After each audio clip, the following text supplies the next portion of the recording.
時は15世紀。中国には鄭和と呼ばれる航海者がいた。彼は1405年から1433年の間に合計7回、約2万人、300隻の大艦隊で南洋に向けて遠征。東南アジア、インド、アラビア半島、果ては東アフリカにまで到達。やがて遠征先との交易により膨大な富を得ることに成功した。そしてその栄華を目の当たりにした大明の商人たちは、海の向こうに無限の富が眠ることを悟ったのである。やがて福建や広東の商人たちは自ら帆を上げ、禁じられた海へと漕ぎ出していった。当初大明の朝廷は密貿易を厳しく取り締まった。しかし多くの富がもたらされ、朝廷での論争の後、宣徳帝の時代に解禁令が解かれたのである。これにより洪武帝の時代より続いた鎖国的な政策は正式になくなり、明の商業は発展していくのであった。16世紀になると国内では正式な植民地が編成。台湾、ルソン島、スマトラ島と次々に植民地を拡大していった。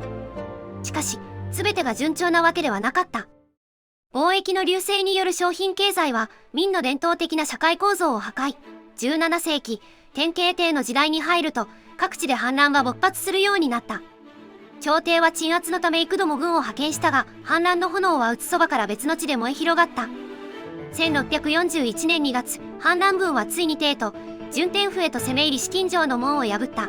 皇帝は自らの命を絶ち、各地で軍閥が独立。軍閥同士は互いに争い合い、かつての偉大な大明の皇帝位を狙っていた。戦火は20年の間、中原を焼き続けた。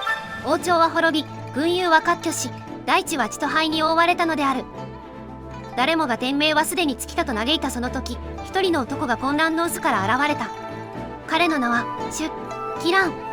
流民を束ね、九将を従え、次々と軍友を破っていった朱祁蘭は1655年、順天府において年俸を大帝と定め、かつての大明帝国の再建を宣言した。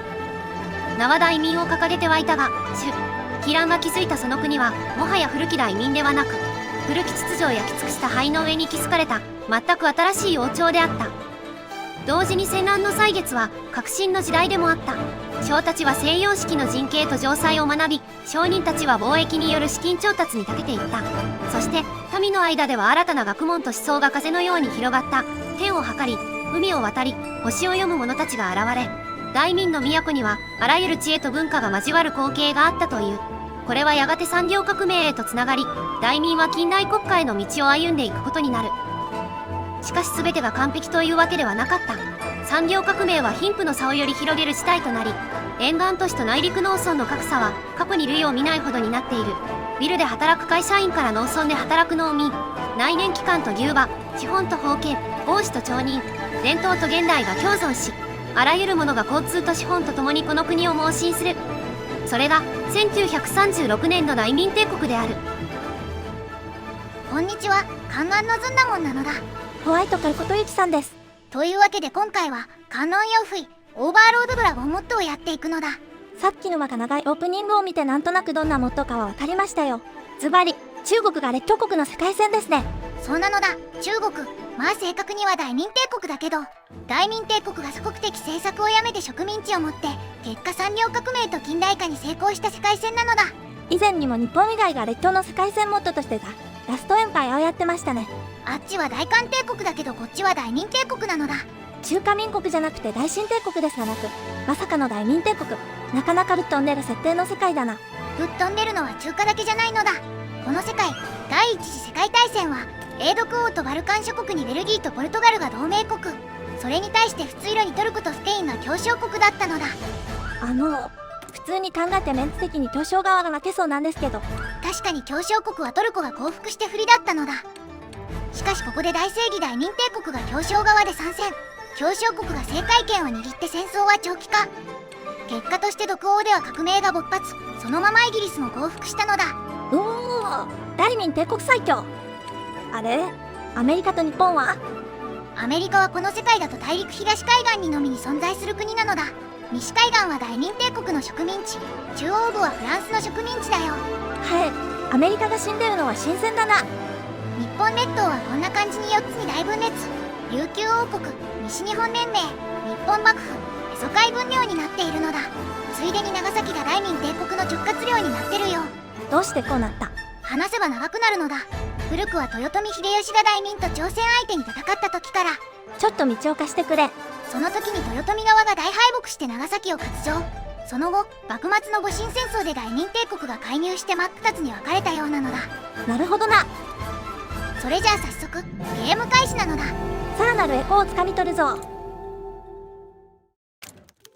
始まると早速このモッドの概要が見れるのだ。なるほどなるほど。このモッドまだ開発中なんですね。開発中でも面白いし設定も目新しいモッドなのだ。早速イベントが来た。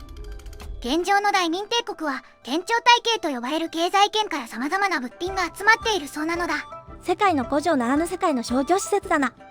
ただ数年前より交互先行と呼ばれる市場に貨幣が不足する事態が発生して経済に混乱が生じているようなのだ。資金不足は軍隊の指揮をされ、国内派閥は対立を深めているよう。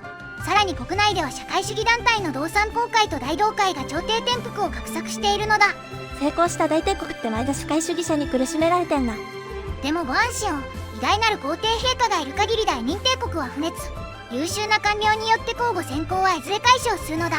経済混乱が収まれば社会主義者も自然消滅するはずですしね。そして大明帝国の勢力圏である県庁体系はこんな感じ。なんだこれは。東アフリカから東アジア、東南アジア全域とオーストラリア、北米の西海岸とパタゴニアが勢力圏なのだ。イカれてやがるぜ。この同盟国からいろんな物品が集まってるわけか。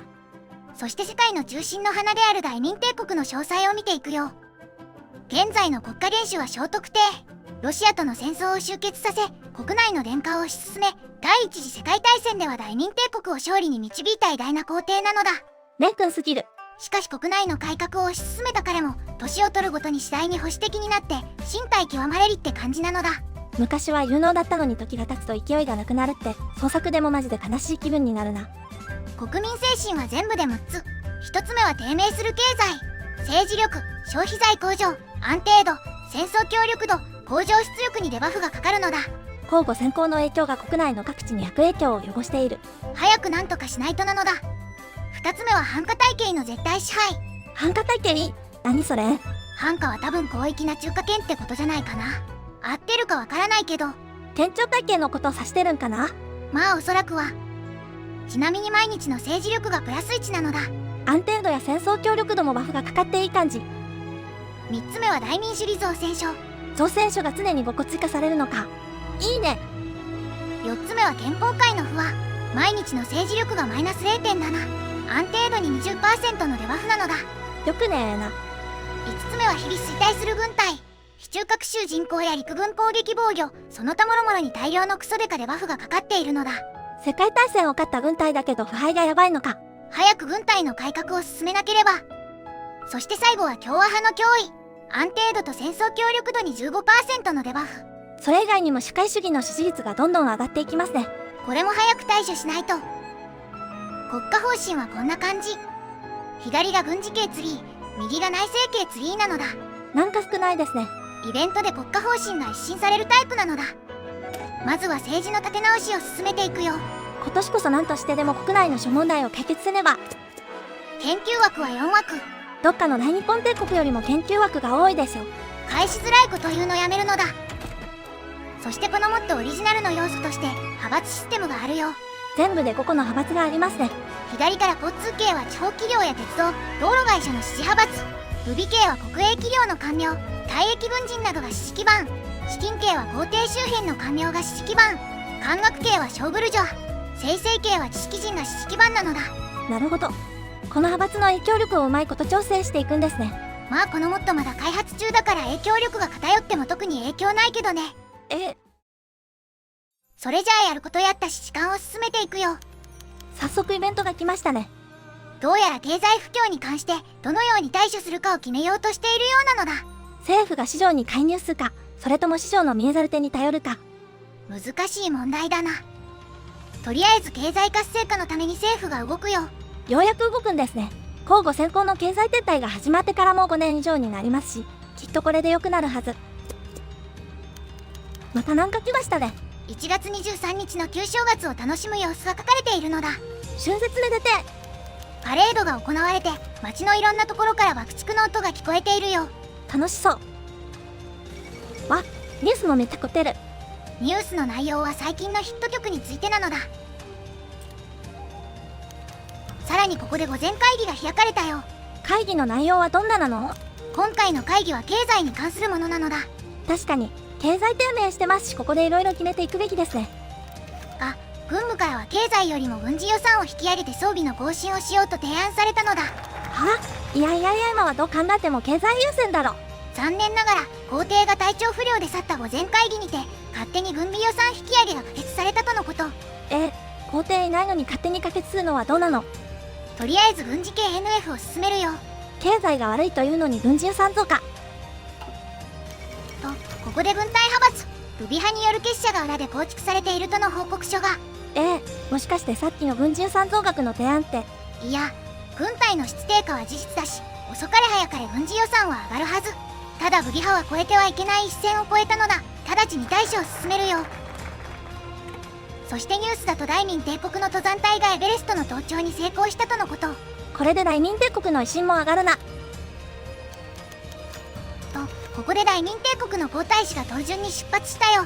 皇太子が自ら国の現状を見に行くのか。言っちゃ悪いけど死亡フラグにしか聞こえねえのだ。死ぬなよ、絶対に死ぬなよ。その後皇太子は天津に到着。天津の工場地帯を視察しつつ夜には漫才を聞きに行ったとのこと。その後は療養に到着。軍需工場の視察を行ったとのこと。ただここで働く労働者はあまりいい生活をしていないようですね。なんとここで鎮東府に訪れた皇太子が襲われたらしい。ほらワンコってない。でも皇太子はなんとか刃物をかわして無傷で済んだのだ。ならよかった。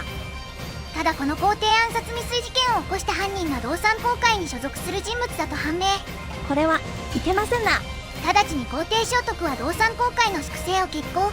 夜明けとともに道産公会幹部の悲鳴が町中に響いたのだ。一方の皇太子は東順を終えて今度は南順を始めたのだ。まあ東があるなら南もあるよな。南順を始めた皇太子は早速清浄府に到着。新興の工場地帯の成長する様子をご覧になられたのだ。ちゃんと経済が上向いている地域もあるようで安心。ただこの発展どうも怪しいのだ。何か怪しいところなんてあります？どうも工場の関係者と現地の役人が家族のように仲がいいのだ。しかも役人の中には退役軍人の割合が高いことも判明したのだ。なるほど、つまりは現地政府と離託してるし、軍隊派閥からの天下り先にもなってるわけか。まあ今回は朝廷に判断を任せるのだ。結局丸投げかよ。その後皇太子は徐州に訪れたよ。ここは交通の要所として発展しているようだな。視察の途中で労働者が皇太子の前でひざまずいて自身の苦境を何とかしてほしいと訴える事件も起きたけど順調だな。順調とは？その後も法要、横転、大祖、甲州、泉州、甲州、武漢、四川、西安、海部と南部の都市を次々に回っていったのだ。長えよ、どんだけ回ってんだ。確かにここまで長かったのだ。でもこれにて南順も終了。あとは列車に乗って首都の天順に戻るだけだよ。あれで、あばばばばばばばばばナンパボーの石が乗ってる列車がはしごと爆破されてるのだ。いや、まあ知ってた。知ってたじゃないのだ。交番士が本当に死んじゃったのだ。次回九流戦目お楽しみに。